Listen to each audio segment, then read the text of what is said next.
একটু হাসপাতালের একটু পশ্চিমে এখানে আমাদের পৌরসভার ময়লা ফেলার কোনো ডাম্পিং স্টেশন নাই। একটা মিনি বাস টার্মিনালের আঙ্গিনা জুড়ে এই সড়কের পাশেই ফেলা হচ্ছে।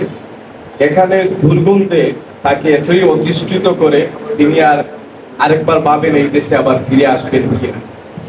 তো এখানে বিয়ানীবাজারের সব স্তরের সবাই আছেন এবং আমাদের যারা দেশকে বহির্বিশ্বে তুলে ধরেন আপনারাও আছেন। যদি বাংলাদেশ সরকারের কোনো জায়গায় সুযোগ থাকে আমাদের এই সহযোগিতা করার জন্য, বিশেষ করে আমাদের প্রবাসী স্বজন দ্বারা যাদের আর্থিক সহযোগিতায় আমরা দাঁড়িয়ে আছি, তারা যদি আমাদের দেশ থেকে মুখ ফিরিয়ে নেন তাহলে আমাদের অবস্থানটা অনেক নিচে নেমে যাবে।